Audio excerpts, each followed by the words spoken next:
Assalamualaikum warahmatullahi wabarakatuh.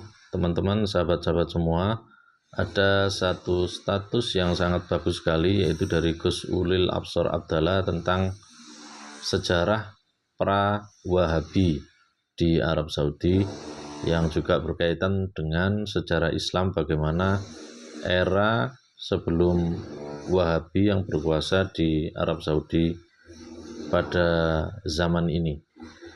Oke, langsung kita baca bersama-sama ya.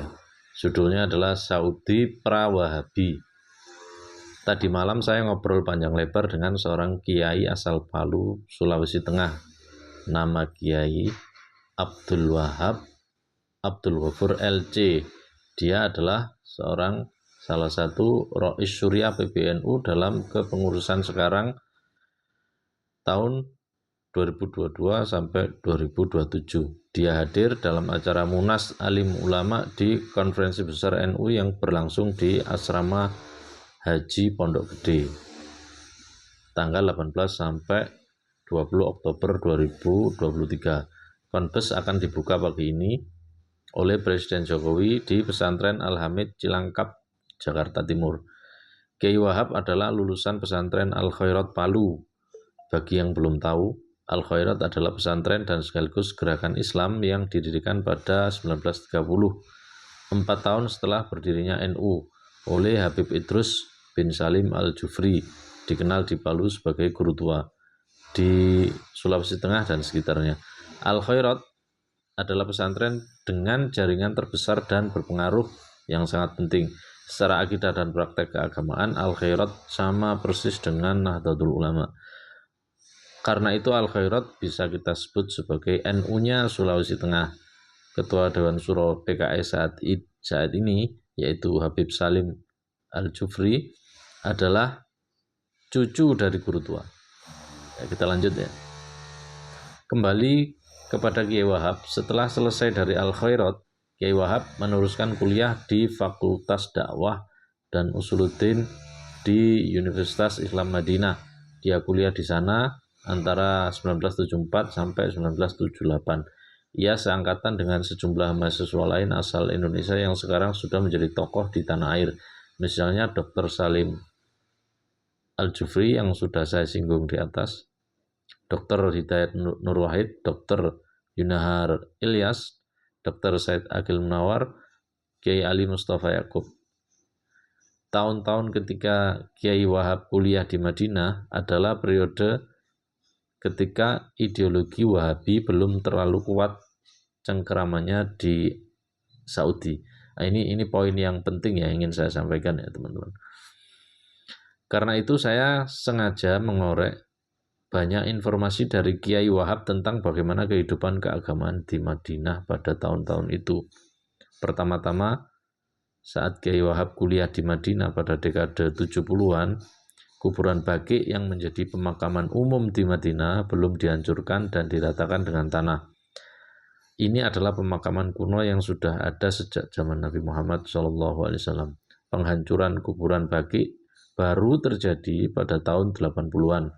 Yang menarik, menurut informasi Kiai Wahab, pada tahun-tahun itu masih ada kebebasan untuk ziarah ke makam Baqi. Saat itu belum ada askar atau polisi yang mengawasi para berziarah seperti yang kita lihat saat ini. Informasi lain yang menarik adalah soal suasana Masjid Nabawi pada 70-an, pada tahun 70-an. Kiai Wahab bercerita bahwa pada saat kuliah di sana, dia masih melihat para mursyid tarekat menikmati kebebasan untuk mengajarkan tarekat di Masjid Nabawi. Bahkan disediakan tempat khusus semacam zawiyah bagi mereka di dalam masjid. Ini sekaligus mengingatkan saya tentang keadaan serupa di Masjidil Haram di Mekah pada dekade 70-an. Ulama Sunni yang mengikuti tradisi lama di Mekah masih memiliki kebebasan untuk mengajar di Masjidil Haram. Misalnya Said Muhammad bin Alawi Al-Maliki yang saat itu masih muda, diberikan kebebasan untuk mengajar di sana pada tahun 70-an. Memasuki tahun 80-an, kesempatan itu tidak dimiliki lagi oleh Said Muhammad. Dia dilarang untuk mengajar di Masjidil Haram. Pada tahun 70-an, Kiai Wahab juga masih melihat sejumlah masjid kecil yang ada di sekitar Masjid Nabawi dalam bentuk yang lama. Misalnya Masjid Fatimah, Masjid Ummah, dan Masjid Abu Bakar. Masjid-masjid ini sekarang sudah berubah karena perluasan Masjid Nabawi. Pembangunan besar-besaran di Saudi dalam 3 dekade terakhir memang menghapus sejumlah situs sejarah di Saudi. Sebagian situs dihancurkan sama sekali karena alasan ideologis, ya, ideologis Wahabi. Ya. Bagi saya informasi Kiai Wahab ini sangat menarik. Informasi sederhana ini menunjukkan bahwa pengaruh doktrin dan ideologi Wahabi di Saudi tidaklah berlangsung secara sekaligus, melainkan bertahap dan gradual. Cengkeraman Wahabisme mulai menguat sejak dekade 80-an dan mungkin mencapai puncaknya pada 90-an. Saat ini di bawah kepemimpinan putra mahkota MBS Muhammad bin Salman, cengkeraman Wahabisme tampaknya mulai mengendur. Bahkan Habib Lutfi bin Ahmad Bendungan Hilir dalam percakapan terpisah di asrama haji semalam mengatakan suatu saat Saudi akan kembali ke situasi pramuatnya cengkeraman Wahabisme di sana. Saya terus terang sangat iri kepada Kiai Wahab yang masih sempat melihat pemakaman Baqi sebelum mengalami kehancuran total seperti sekarang ini. Kiai Wahab berada di Madinah pada era yang saya sebut pra-Wahabi, dalam pengertian era saat Wahabisme belum terlalu kuat pengaruhnya pada tingkat kehidupan sehari-hari di negeri Saudi.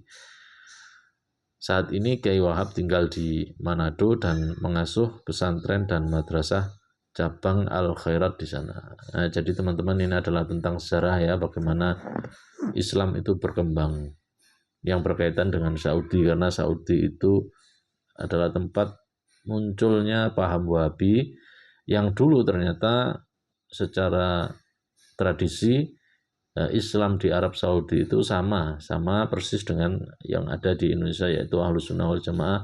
Ada ziarah kubur, ada tentang tarekat, ya, pengajaran tentang tarekat, ada maulid, ya.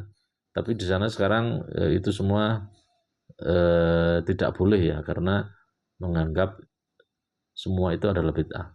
Nah, dari sejarah ini, dari cerita ini, mudah-mudahan kita bisa memetik satu pelajaran bahwa sejarah keislaman itu panjang, ya. Jadi kita ketika akan mempelajari keislaman, maka tidak bisa dilepaskan dengan sejarah bagaimana Islam itu berkembang dan bisa kita dapati pada zaman ini. Itu harus benar-benar kita teliti lebih seksama dan lebih dalam, ya. Demikian teman-teman sekalian, semoga informasi ini bermanfaat, ya. Terima kasih. Assalamualaikum warahmatullahi wabarakatuh.